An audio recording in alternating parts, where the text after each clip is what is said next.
વાસુદેવેન્દ્ર યોગીન્દ્રમ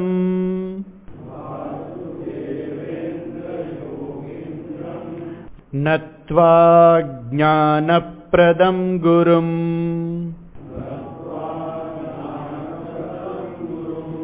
મુમુક્ષૂણામ હિતાર્થાય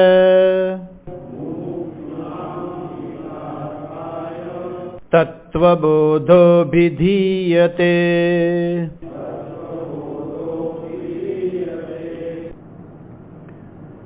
એતેભ્યઃ પંચીકૃત પંચમહાભૂતેભ્યઃ સ્થૂલશરીરં ભવતિ. એવં પિંડબ્રહ્માંડયોઃ ઐક્યં સંભૂतं સ્થૂલશરીરાભિમાની જીવનામકં બ્રહ્મ પ્રતિબિંબં ભવતિ.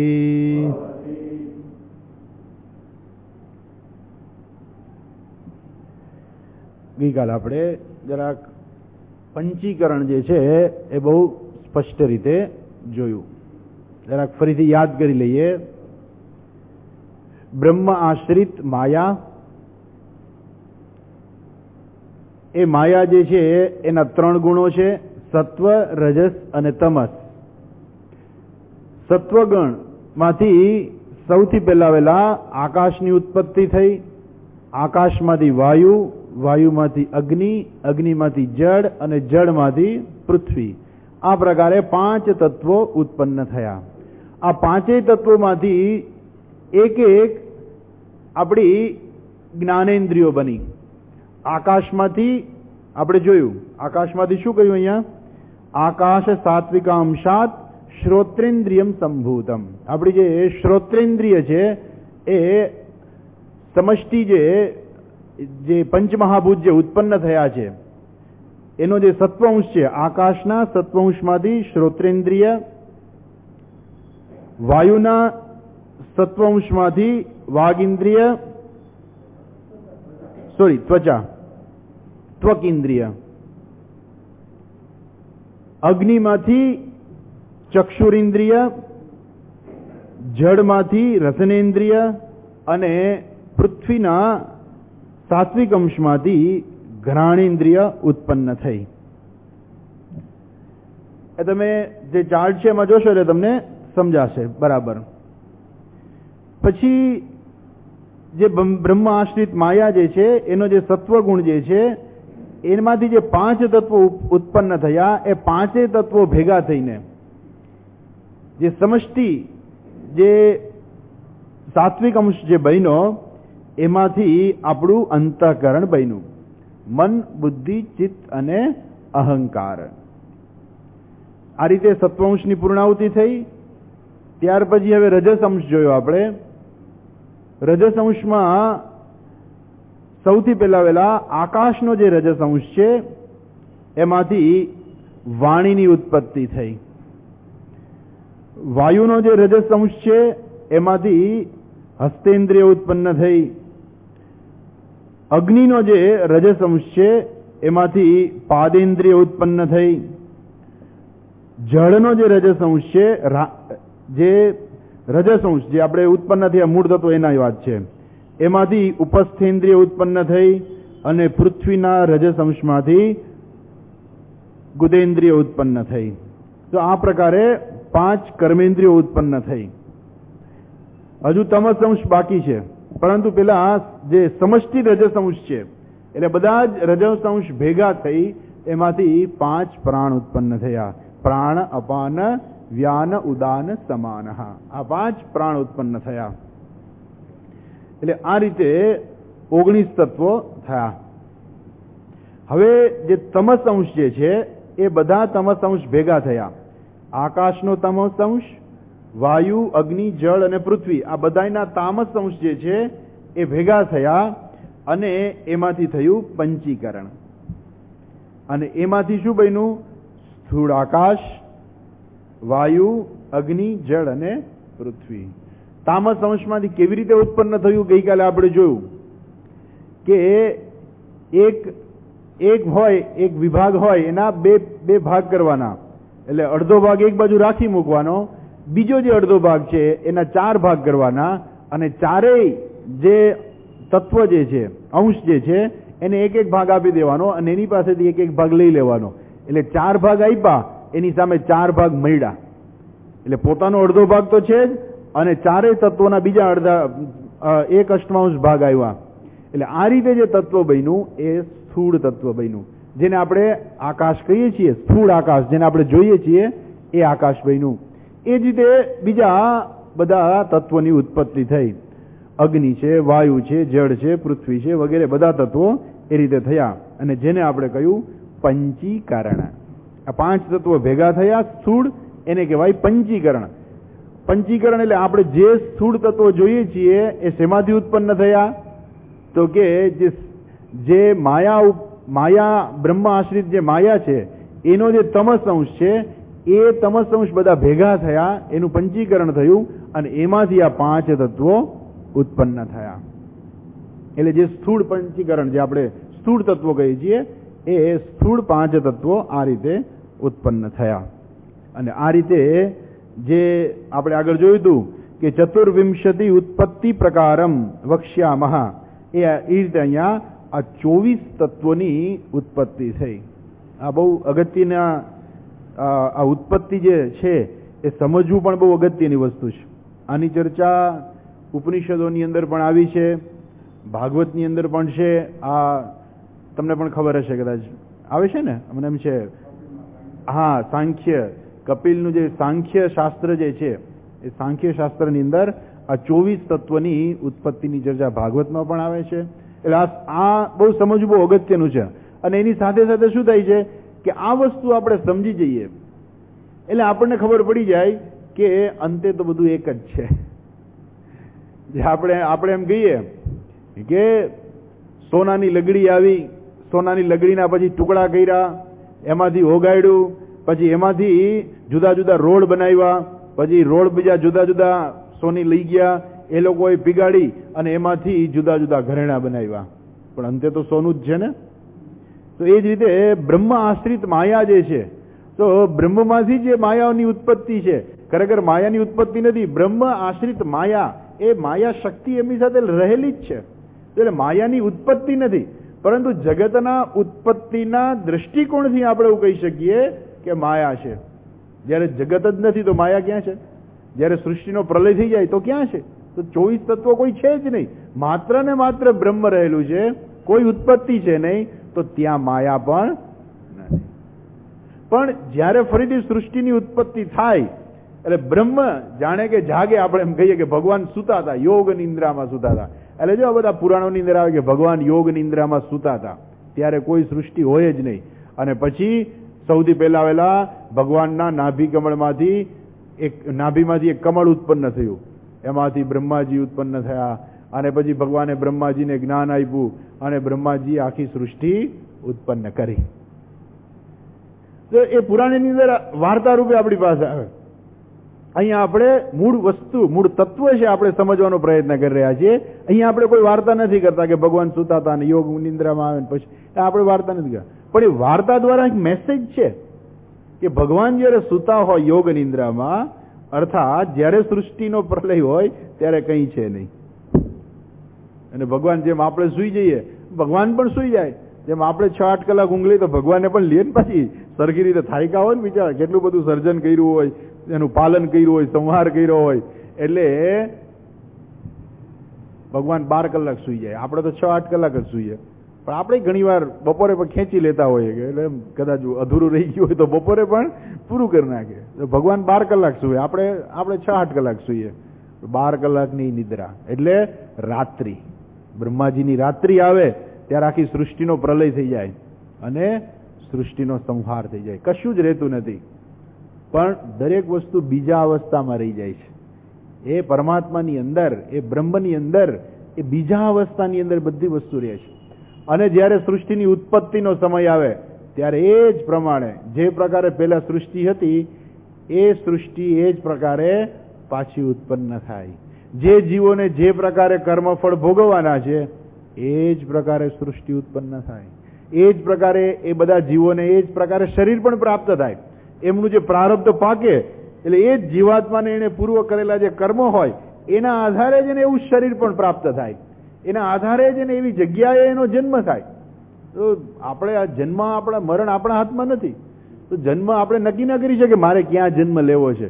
આપણે નક્કી ન કરી શકીએ. ભગવાન જયારે અવતાર ધારણ કરે ત્યારે ભગવાન એટલે કહે છે ને હું મારી માયાને આશ્રિત કરીને મારી માયાને કાબુમાં કરીને હું જન્મ ધારણ કરું છું. પ્રકૃતિમ સ્વામ અધિષ્ઠાય સંભવામી આત્મમાયયા. તો હું મારી માયાને હું કંટ્રોલમાં કરીને મારી માયાને કાબુમાં કરીને હું જન્મ ધારણ કરું છું. એટલે ભગવાન કોઈ દી માયામાં ફસાઈ ના જાય. ભલા બધા વાર્તા કરતા હોય કોઈ દિવસ ભગવાન માયામાં ફસાય નહીં. કેમ કે ભગવાન જાણે છે માયા એમને આશ્રિત છે. આપણે બધા માયામાં ફસાઈ ગયેલા છીએ. કેમ માયા આપણને આશ્રિત નથી. આપણે જોઈએ છીએ શા માટે નથી શું છે બધું આપણે આગળ જોવાના છીએ. પણ કહેવાનો આશય એ છે કે એ જે ઈશ્વર જે છે એ જ્યારે આ બધા જીવોનું જ્યારે કર્મફળ પાકે ત્યારે ઈશ્વર એ પ્રકારની જ સૃષ્ટિની રચના કરે છે. એ પ્રકારે જ એને કર્મફળ ભોગવવાનું છે.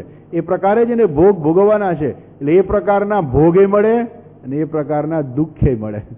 કે મનુષ્ય જન્મ કે કોઈ પણ જન્મ છે એ ખાલી સુખ ભોગવવા માટે નથી, દુઃખ ભોગવવા માટે પણ છે. આ બધા પ્રાણીઓ જે છે એ બધા શું છે દુઃખ ભોગવવા તો જન્મ ધારણ કરે છે. કેમ કે એના બધા પાપ કર્મો પાઈ એને દુઃખ ભોગવવાનું, ખાવા પીવા રહેવા સિક્યોરિટી બધા એને પ્રોબ્લેમ્સ. આપણે તો ઘણા નથી ને આપણે ઘણા જાતે સોલ્વ કરીએ છીએ. એ લોકો પાસે એક તો કર્તૃત્વ નથી, ખાલી ભોગતૃત્વ જ છે. એટલે એનામાં કોઈ વિશેષ બુદ્ધિ પણ નથી કે પોતે પોતાની જાતે કરી શકે. કોઈ ફેરફાર નથી. એવું હજારો વર્ષો થઈ ગયા. ચકલા હજુ માળો જ બાંધે છે. હજુ એવું ને સિંહ છે હજુ એ જંગલમાં રહીએ છે. ભલે જંગલનો રાજા કહીએ આપણે, પણ એ જંગલનો રાજા હજુ મકાન નથી બનાવ્યું એને કે બીજાને પકડી લે ગાલ મારા માટે મકાન બનાવ. પણ આપણો રાજા કરી દે છે ગાલ મારા માટે મકાન બનાવ. નહીં તો બહાર બાયપાસ કરીને કોઈ ખબર ના પડે એવી રીતે તું મને મકાન બનાવ. કેમ? નહીં તો આજકાલ બધા ભ્રષ્ટાચારમાં બધા પકડાઈ જાય છે ને એટલે ખબર ના પડે એવી રીતે મકાન બનાવ. પણ એ ભ્રષ્ટાચાર રોકવો એ કોઈ સામાન્ય વસ્તુ નથી.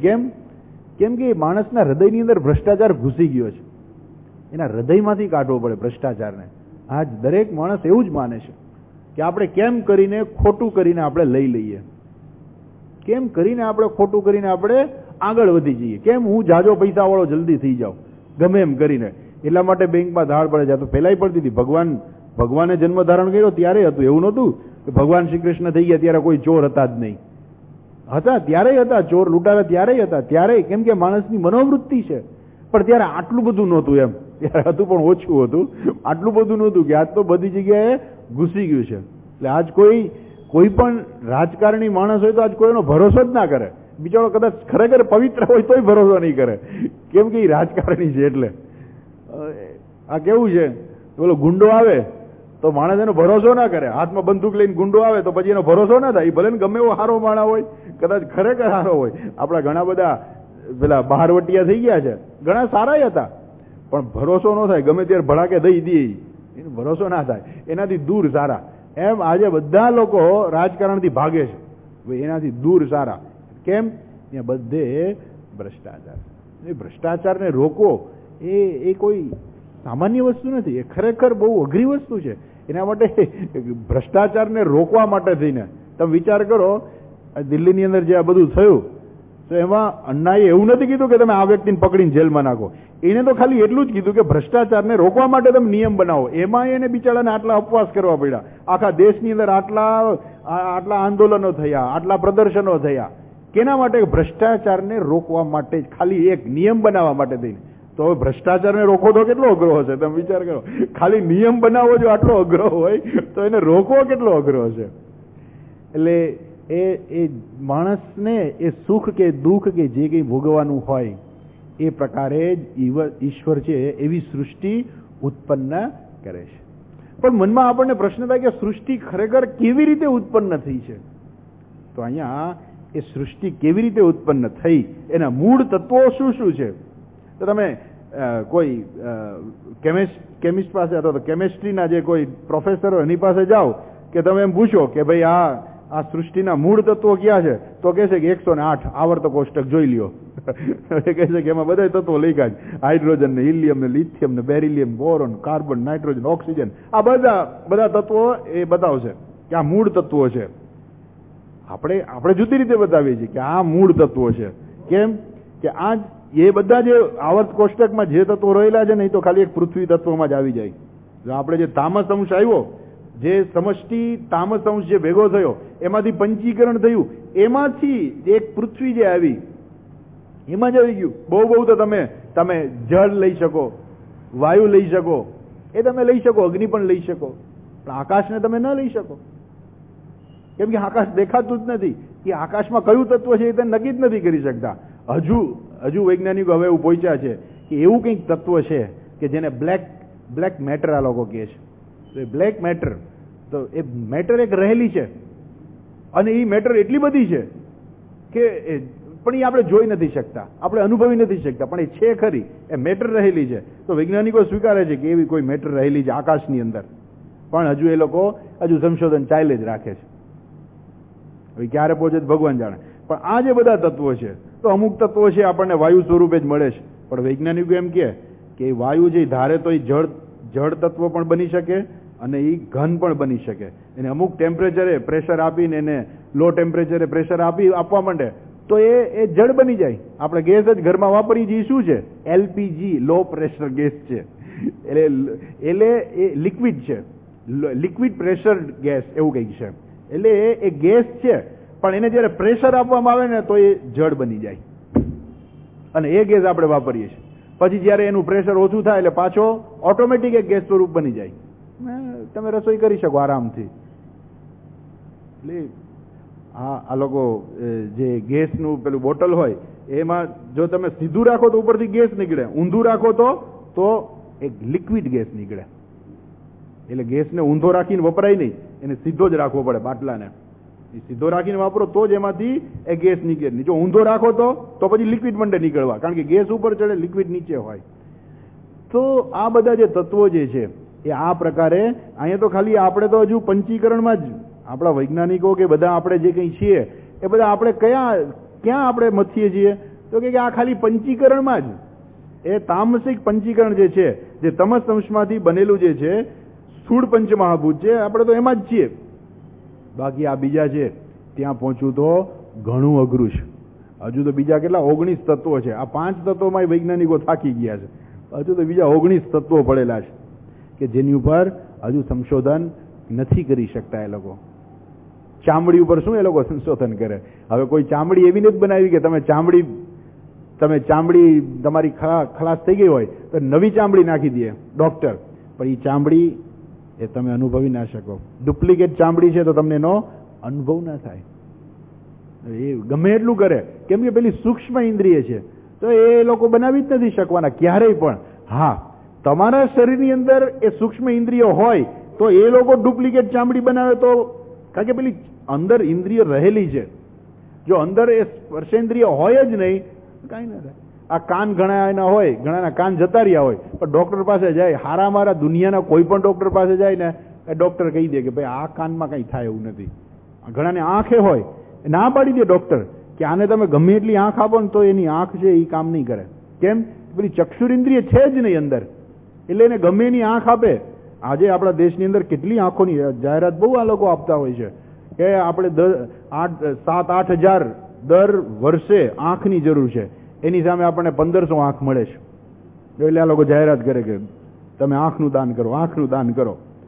પણ જે માણસને ચક્ષુરિન્દ્રિય હોય જ નહીં, એને તમે 1 નહીં 5 આંખ લગાડી દો તો એને પેલું આપણે કહીએ ને કે જે બલ્બ ઉડી ગયો હોય એને તમે આખું પાવર હાઉસ લગાડી દો તો એમાં પછી કઈ લાઈટ ન થાય, એ કોઈ અર્થ નથી, પૂરું થઈ ગયું. એમ આ બધી ઇન્દ્રિયો હજુ સુધી કોઈ વૈજ્ઞાનિકો બનાવી નથી શીખ્યા કે હા પેલા ભાઈ સાંભળતા નહોતા. હા, એ જ છે કે જો ચક્ષુરિન્દ્રિય હોય અંદર અને સાંભળતા ના હોય તો એ ઓપરેશન કરીને માણસને એ કરી શકે. અંદર ખાલી કાગળિયો જ મૂકી દે. મને એક ભાઈ તો એવું કહેતા હતા, મને કે સમજ્યા કાનના ઓપરેશનની અંદર કઈ ખાસ એવું હોય નહીં. ભાઈ એને કે તો તમે બની જાઓ ને, ખાસ એવું ના હોય તો તમે બની જાઓ ને. તો તમે કેમ નથી થઈ ગયા જો ખાસ ન હોય તો? કેમ તમે નથી થઈ ગયા? ખાસ ન હોય તો પછી એમ કે ખાસ કઈ ન હોય, એમાં ક્યારેક તો ડોક્ટર અંદર કાગળિયો મૂકી દે. એ કેવો કેલેન્ડરનો કાગળિયો, કેલેન્ડરનું પાની હોય ને એનો કાગળિયો કાનમાં મૂકી દે, ઓલો સાંભળતો થઈ જાય. શું વાત કરો છો? તો હા, એટલે એને કઈ જોયું હશે એવું, પણ એ સામાન્ય છે. પણ એ ક્યારે થઈ શકે?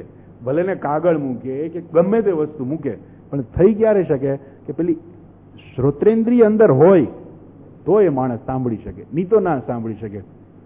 હજુ સુધી કોઈ વૈજ્ઞાનિકો કોઈ ઇન્દ્રિયો બનાવી નથી શક્યા કે હા ચાલો હવે આ માણસને સાંભળતો નતો, કાન હતો જ નહીં, એને એવી ચક્ષુર ઇન્દ્રિય એને આપી.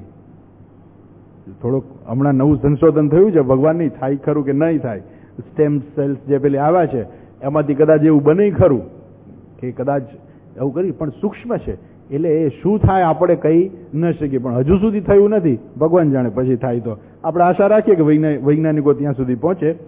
પણ આ મૂળ તત્વો આ છે, અને આ મૂળ તત્વોમાંથી જ આખી સૃષ્ટિ બધું જ છે, બધું જ ઉત્પન્ન થયું છે. હવે આની અંદર આ બધું જ આવી ગયું તો એનો અર્થ એ થયો કે આપણું જે આ સ્થૂળ શરીર છે એને સીધો સંબંધ કોની સાથે છે? સમષ્ટિ સાથે છે. બન્યું છે શેમાંથી? સમષ્ટિમાંથી બનેલું છે. એટલે સમષ્ટિની સાથે જ આનો સંબંધ છે. અને સમષ્ટિ શેમાંથી ઉત્પન્ન થઈ છે? ઈશ્વરમાંથી જ ઉત્પન્ન થઈ છે. અને આપણે જાણીએ છીએ, આની પહેલા આપણે ઘણી વખત ચર્ચા કરી છે, જરાક ફરીથી યાદ કરી લઈએ. સમષ્ટિની ઉત્પત્તિ ઈશ્વરમાંથી થઈ, પણ સમષ્ટિ ઉત્પન્ન કરીને ઈશ્વર કઈ બાજુમાં નથી બેસી ગયા કે હાલો મેં આ દુનિયા ઉત્પન્ન કરવાની છે ને ટાઈમ થયો ઉત્પન્ન કરી દીધી. એવું નથી. કેવી રીતે છે? યથોર્ણનાભી આપણે યાદ કરીએ, યથોર્ણનાભી સૃજતે ગૃણતે છે યથા પૃથિવ્યામ ઓષધયઃ યથા સંભવાત યથા પુરુષાત કેશલોમાની તથા અક્ષરાત સંભવતી વિશ્વમ. આ ઈશ્વરે આ સૃષ્ટિ બનાવીને ઈશ્વર કઈ જુદો નથી એનાથી. એ ઈશ્વર પોતે જ આ બધું બની અને પોતે એમાં જ પ્રવેશ કરેલો છે. તદેવાનુપ્રાવિશત તદનુપ્રવિશ્ય સચ્ચત્યચ્ચાભવદ. તો ભગવાન આખી સૃષ્ટિ બનાવી અને પછી શું કર્યું? એને એમાં જ પ્રવેશ કર્યો. અર્થાત એ પોતે સૃષ્ટિ બની ગયો છે. ઈશ્વર જે અભિન્ન નિમિત્ત ઉપાદાન કારણ છે. તો નિમિત્ત કારણ ને ઉપાદાન કારણ જેમ સામાન્ય રીતે આપણે જોઈએ છીએ, જે જુદા જુદા, કે જેવી રીતે ઘડો હોય તો ઘડાનો બનાવનારો કુંભાર જુદો હોય, માટી જુદી હોય. તો નિમિત્ત કારણ ને ઉપાદાન કારણ બે જુદા હોય. અહીંયા સૃષ્ટિમાં એવું નથી.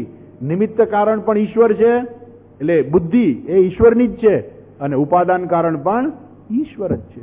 તો બે નિમિત્ત, અભિન્ન નિમિત્ત ઉપાદાન કારણ ઈશ્વર છે. એટલે આપણું શરીર પણ છે એ શું છે? એ પણ ઈશ્વર જ છે. એવું નથી કે આ ના શરીર નકામું, જવા દે.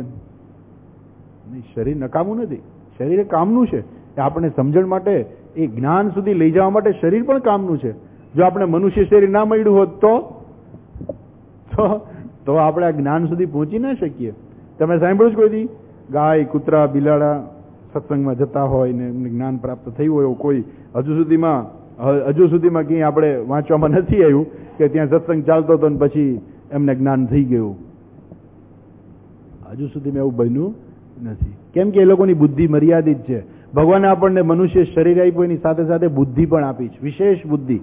એ બુદ્ધિ એટલા માટે છે કે આપણે આ બધું સમજી શકીએ કે આ શું છે ખરેખર, અને આ સમજીને આપણે જ્ઞાન પ્રાપ્ત કરી શકીએ. નહીં તો શું છે, હમણાં આપણે આગળ જોવાના છીએ કે આ તો બધું સહજ છે. કેમ?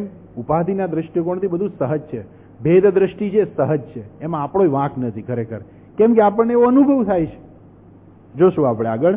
તો અહીંયા આપણે જોઈએ તો આ જે બધા જે આપણે જોયું ગઈકાલે, એતેભ્યઃ પંચીકૃત મહાભૂતેભ્યઃ સ્થૂલ શરીરમ ભવતિ એવમ પિંડ બ્રહ્માંડયોઃ ઐક્યમ સંભૂતમ. આ પ્રમાણે બ્રહ્માંડ અને પિંડ, આપણું શરીર છે પિંડ છે, અને આ બ્રહ્માંડ જે રહેલું છે એ બે વચ્ચે શું છે? સંબંધ છે. આ પ્રકારે બ્રહ્માંડ ઉત્પન્ન થયું અને આ પ્રકારે પિંડ ઉત્પન્ન થયું. એ બ્રહ્માંડમાંથી જ આ પિંડ બન્યું છે. પિંડ એટલે આપણું શરીર બન્યું છે. એ બેનું ઐક્ય સાબિત થાય છે. હવે સ્થૂલ શરીરાભિમાની જીવ નામકમ બ્રહ્મ પ્રતિબિંબમ ભવતિ. બ્રહ્મનું જે પ્રતિબિંબ છે એને કહેવામાં આવે છે જીવ. હવે જેવી રીતે પ્રતિબિંબ જે છે અનેક હોઈ શકે. એક જ સૂર્ય હોય, એના પ્રતિબિંબ અનેક હોય. તમે એક થાળી રાખો અને એમાં પાણી મૂકો તો એ થાળીની અંદર રહેલું જે પાણી છે એમાં પણ સૂર્યનું પ્રતિબિંબ પડશે. કદાચ 10 મૂકો તો 10માં પડશે, 1000 મૂકો તો 1000માં પડશે. પણ એ બધું શું છે? પ્રતિબિંબ છે. એ જ રીતે આજે જેને આપણે જીવ કહીએ છીએ, એ જીવ શું છે? તો કે એ જ બ્રહ્મનું પ્રતિબિંબ માત્ર છે. બિંબ નથી, પ્રતિબિંબ છે. અને એટલા માટે જ આપણે એમ કહીએ કે જીવત્વ છે ને મિથ્યા છે. જીવ છે તો બ્રહ્મ જ છે, પણ જીવત્વ શું છે? મિથ્યા છે. અને જીવ જાણે કે એ પ્રતિબિંબ બની જાય છે. જેમ સૂર્ય ગોળ હોય તો પ્રતિબિંબ પણ ગોળ જ દેખાવાનું છે. એમ ઈશ્વર છે એ ચૈતન્ય સ્વરૂપ છે, તો આ જીવ પણ કેવો છે? ચેતનવાન છે. એ પ્રમાણે એના ગુણો, એકબીજાના ગુણો એમાં હોય છે. હવે આ જે જીવ જે છે એ આગળ કહે છે, જુઓ શું કહે છે? સ એવ જીવઃ પ્રકૃત્યા સ્વસ્માત ઈશ્વરમ ભિન્નત્વેન જાનાતિ અવિદ્યા ઉપાધિ સન્ન આત્મા જીવઃ ઇતિ ઉચ્યતે. સ એવ જીવઃ ઈશ્વર પ્રકૃત્યા સ્વસ્માત ઈશ્વરમ ભિન્નત્વેન જાનાતિ. આ જે જીવ જે છે, જે બ્રહ્મનું પ્રતિબિંબ છે, એ જે જીવ છે પ્રકૃત્યા, પ્રકૃત્યા એટલે ઉપાધિને કારણે, સ્વભાવથી, પોતાનો સ્વભાવ એવો હોવાને કારણે, સ્વસ્માત ઈશ્વરમ ભિન્નત્વેન જાનાતિ. કેમ? મનુષ્યનો સ્વભાવ જ એવો છે. કેમ સ્વભાવ એવો છે? સ્વભાવ એટલે આપણે કહીએ કે એની પ્રકૃતિ જ એવી છે. સ્વભાવ એટલે પ્રકૃતિ. તો એ બહુ, કેમ કે તમે જાણો છો, બધાને નથી કહેતા કે અમારા સગાવાલા છે, પણ અહીંયા આપણને એવું લાગે છે જાણે કે, અને ઘણા લોકો એવું કહે કે નહીં, આપણે તો જીવ છીએ અને એ તો ઈશ્વર છે. અને આપણા જ લોકો ઘણા એવું જ કહે છે. એવું નહીં કે ટેમ્પરરી, તો થોડા સમય માટે, જેમ આપણે બાળકોને થોડા સમય માટે શું કહીએ? પંચતંત્રની વાર્તા કરીએ કે એક સિંહ હતો ને એક શિયાળ હતું ને એક હાથી હતો ને એક ઊંટ હતું ને બધી વાર્તા કરીએ. પછી સિંહે આમ કીધું ને હાથીએ આમ કીધું ને શિયાળે આમ કીધું ને બધી વાત આપણે કરીએ, બધી વાત સાચી, પણ આપણને ખબર છે કે આ બાળકને ખાલી ખાલી વાર્તા કરીએ છીએ.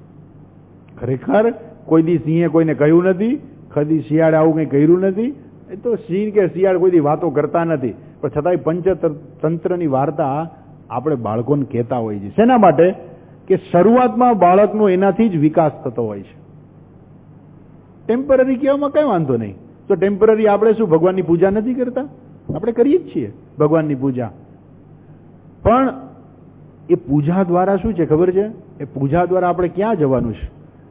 અંતે ઈશ્વરનું સ્વરૂપ જાણવા સુધી પહોંચવાનું છે. જ્યારે અમુક લોકો પોતાની થિયરીની અંદર જ એનાથી આગળ વધતા જ નથી કે આ જ જીવનનું ધ્યેય છે. શું ધ્યેય છે? બસ આપણે તો ભગવાનને પૂજા, પ્રાર્થના, ભજન, કીર્તન કરી અને આપણે તો જવાનું છે. ક્યાં જવાનું છે? ગોલોક વૃંદાવનમાં જવાનું છે. હરે કૃષ્ણ. ગોલોક વૃંદાવનમાં જવાનું છે. અને ત્યાં જઈને ભગવાન સાથે દાંડિયા રાસ રમવાનું છે. પણ પેલા કે મને દાંડિયા રાસ નથી ગમતા, તો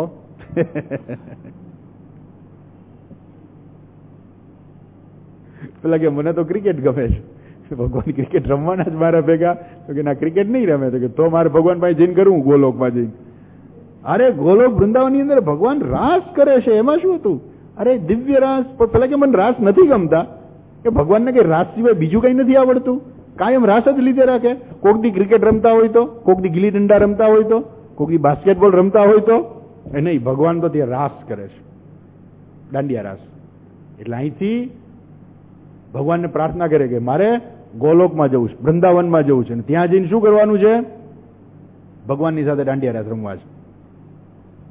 આપણા જ લોકો છે, પણ એવું જ કે બસ તમે જીવ છો ને એ ઈશ્વર છે, તમે હંમેશા એનાથી જુદા જ રહેવાના છો. તો આ આપણા જ લોકો છે. એ લોકો શું કહે છે કે એ શું કહે છે? પ્રકૃત્યા સ્વસ્માત ઈશ્વરમ ભિન્નત્વેન જાનાતિ. એ પ્રકૃતિથી જ, સ્વભાવથી જ એ લોકો એવું માની લે છે કે હું અને ઈશ્વર બે જુદા છીએ. વિચાર કર્યા વગર સ્વભાવાત પ્રકૃત્યા સ્વસ્માત ઈશ્વરમ ભિન્નત્વેન જાનાતિ. આપણે તો ઈશ્વરના બાળકો છીએ. પછી બાળકો છીએ ત્યાં સુધી કઈ વાંધો નહીં, ચાલો. પણ પછી એમ કે અમુક લોકો તો એવું કે આપણે ઈશ્વરના બાળકો હોય તો આપણે બધા ભાઈ બહેન થાય કે નહીં, એટલે કોઈ દી લગ્ન તો કરાય જ નહીં. કે ભાઈ બહેન કોઈ લગ્ન કરે એટલે કોઈ દી લગ્ન જ ન કરાય. હા, એવી થિયરી આપે લોકો કે આપણે તો ઈશ્વરના બાળકો છીએ માટે લગ્ન કોઈ દી કરાય જ નહીં. પણ ઈશ્વર ભગવાને પોતે લગ્ન કરેલા છે, એનું શું છે? એનો જવાબ તમારી પાસે તો કે ના, એ તો ભગવાન છે એટલે ભગવાન છે એટલે લગ્ન કરવાની છૂટ, અમને લગ્ન કરવાની છૂટ નહીં, અમે ભાઈ બહેન થાય એટલે લગ્ન નહીં કરવાના. ભારત મારો દેશ છે, બધા ભારતીયો મારા ભાઈ બહેન છે, એટલે લગ્ન નહીં કરવાના. હા, વિચાર નથી, બુદ્ધિ નથી. અને પછી એ હાલે કે આપણે તો ભગવાનના બાળકો છીએ એટલે આપણે ઝઘડા ન કરવા જોઈએ. આપણે શું કરવું જોઈએ? આપણે ઝઘડો ન કરવો જોઈએ. ઝઘડો ના કરવો જોઈએ. પેલા શરૂઆત કોણે કરી? તમે એમ કહો કે આપણે ઝઘડો ના કરવો જોઈએ. આપણે બધાએ શાંતિથી જીવવું જોઈએ. ઈશ્વર છે, આપણે બધા ઈશ્વરના બાળકો છીએ. ઈશ્વર આપણને બહુ પ્રેમ કરે છે. પણ પેલો બિચારો છોકરો જન્મો, એની મા પાસે બાળકને હુવડાવવા માટે ઘોડિયું નથી. કેમ? એ ભગવાનનું બાળક નથી. તો ભગવાને એને શું કામ એવી રીતે કર્યું? ને આને બિચારાને સોનાના ઘોડિયામાં, ચાંદીના ઘોડિયામાં હુવા મળે છે. કેમ? એ ઈશ્વરનું બાળક ને આ ઈશ્વરનું બાળક નથી. કેમ એને ભેદ છે ભગવાનને? જો ઈશ્વરના બધા બાળકો હોય તો ભગવાન કેમ પોતાના બાળક પ્રત્યે આવો ભેદ રાખે છે? છે જવાબ એની પાસે? નથી. લોકો થિયરી વાપરે પણ પછી એ વિચાર નથી કરતા કે આ પ્રશ્નનો જવાબ આપણે શું આપીશું. બસ આપણે દુનિયાની અંદર બધાએ સુખેથી, શાંતિથી, અરસપરસ પ્રેમથી એકબીજાનું, આપણે ઈશ્વરના બાળકો છીએ એ પ્રમાણે જીવવું જોઈએ.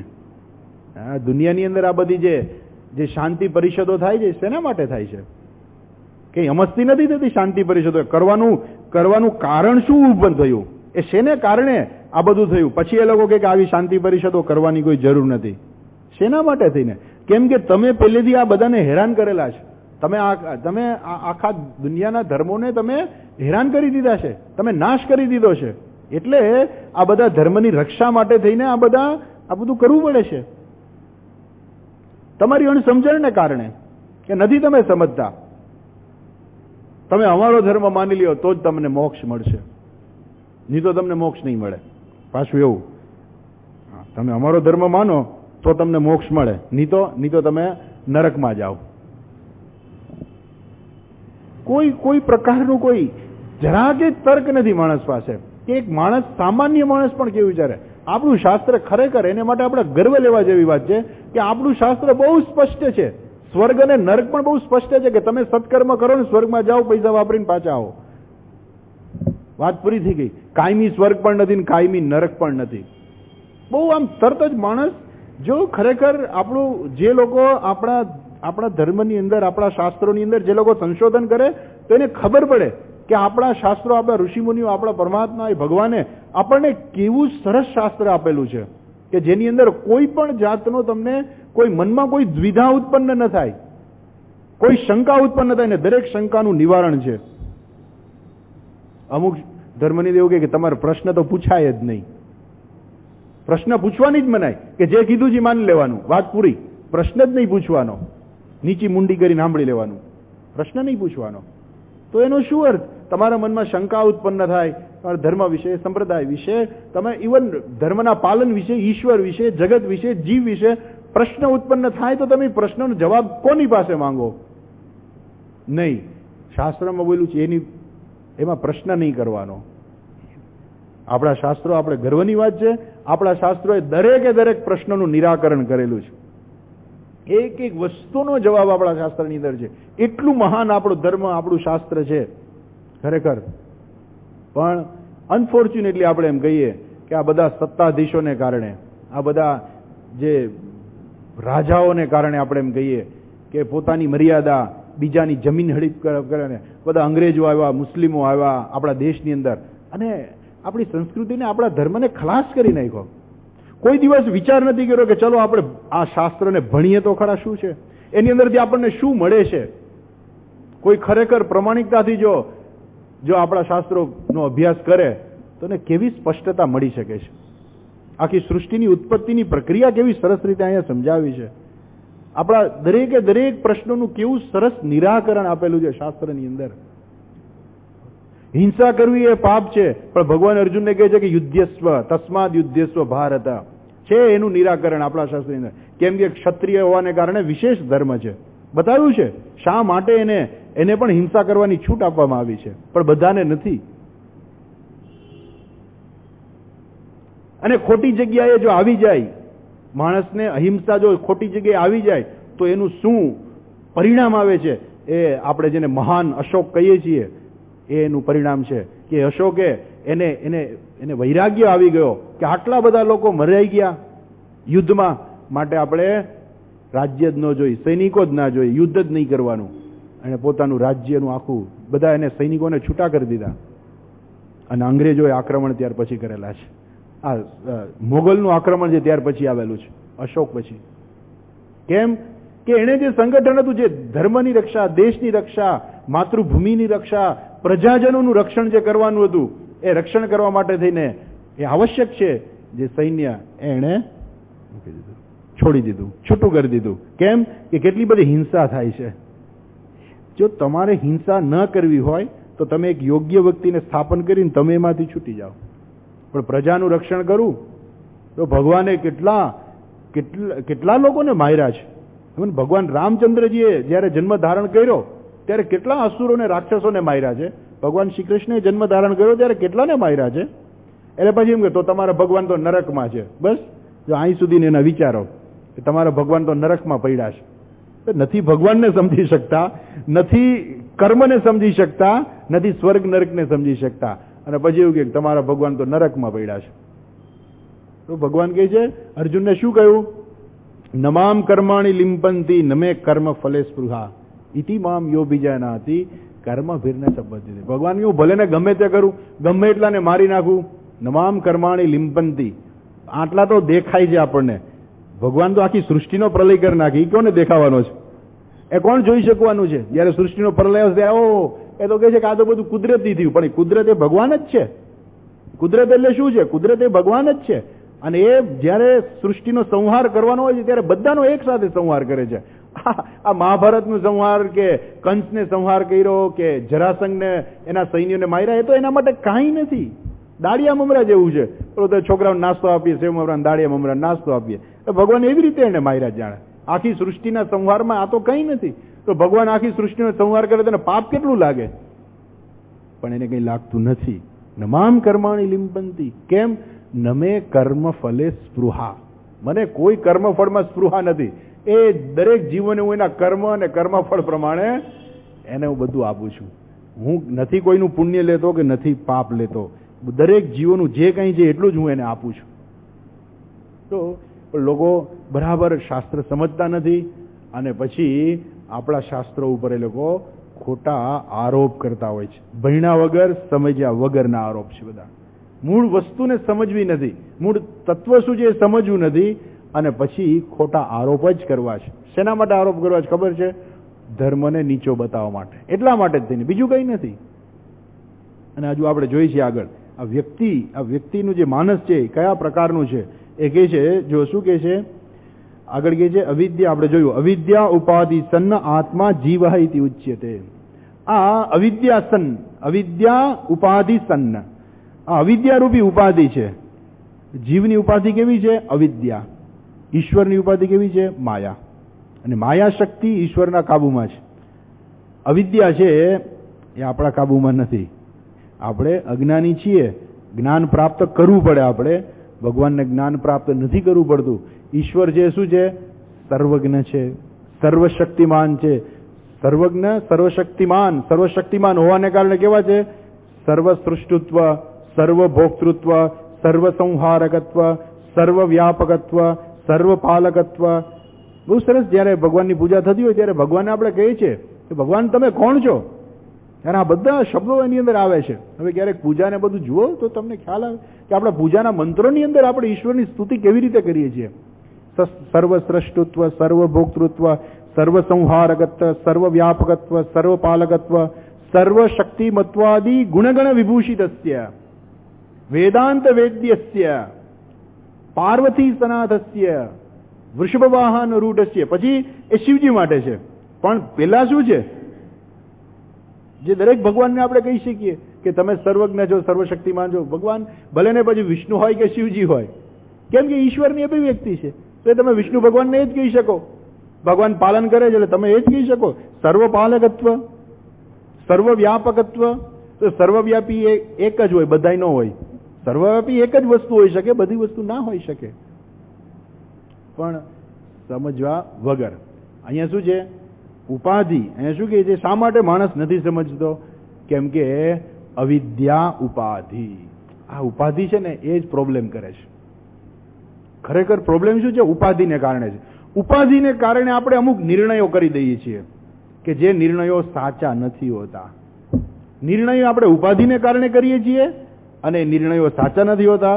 જેમ કે પેલા લોકો એવો નિર્ણય કર્યો હતો. શું નિર્ણય કર્યો હતો? કે રોજ સૂર્યોદય થાય છે, સૂર્યાસ્ત થાય છે. જ્યાં સુધી વૈજ્ઞાનિકોએ સંશોધન કરીને બધાને સ્પષ્ટ સમજાયું નહીં, ત્યાં સુધી લોકો એવું જ માનતા હતા કે રોજ સૂર્યોદય થાય છે અને સૂર્યાસ્ત થાય છે. પૃથ્વી સપાટ છે, રોજ સૂર્યોદય. કારણ કે આપણે જોઈએ છીએ પૃથ્વી આપણને સીધી જ લાગે છે, ગોળ નથી દેખાતી આપણને. રોજ સૂર્યોદય આપણે જોઈએ છીએ, સૂર્ય ઉપર આવે છે બપોર થાય ત્યારે, સાંજે આથમી જાય છે, આપણે રોજ જોઈએ છીએ.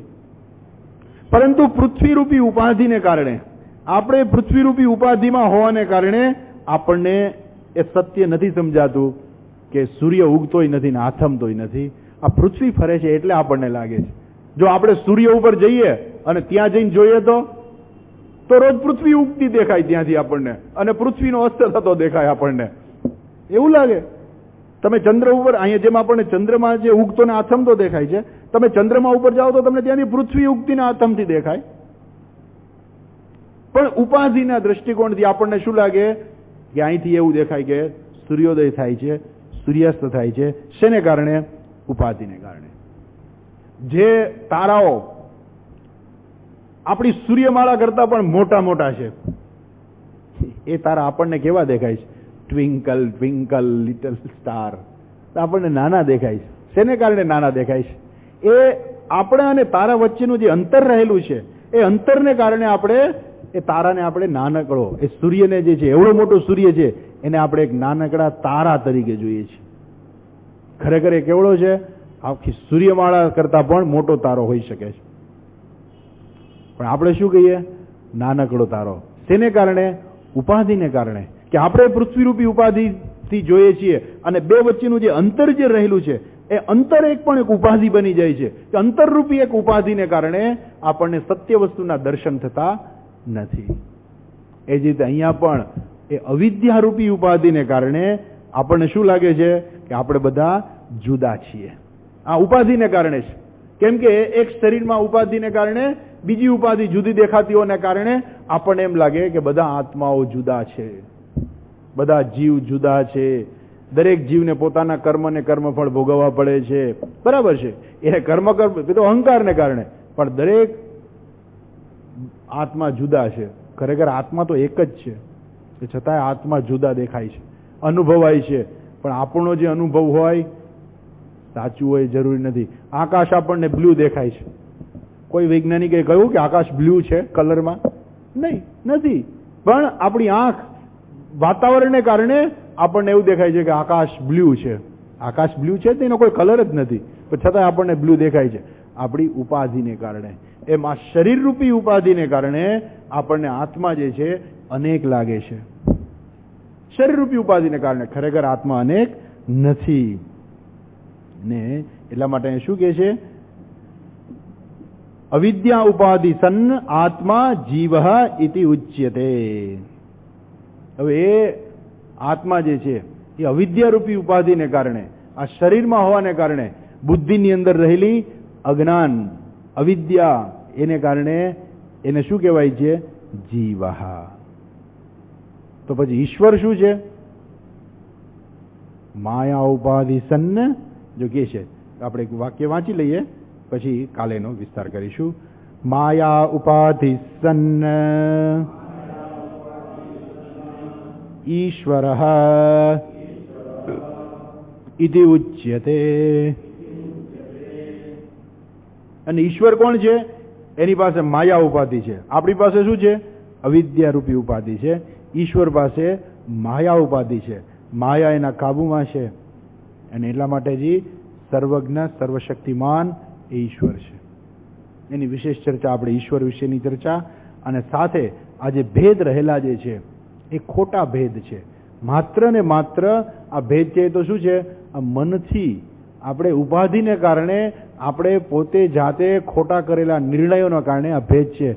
બાકી ખરેખર હું અને ઈશ્વર એ બે એક જ છીએ. કેવી રીતે ઐક્ય છે? હું અને ઈશ્વરનું ઐક્ય કેવી રીતે છે એ આપણે કાલે જોઈશું. હરિઓમ.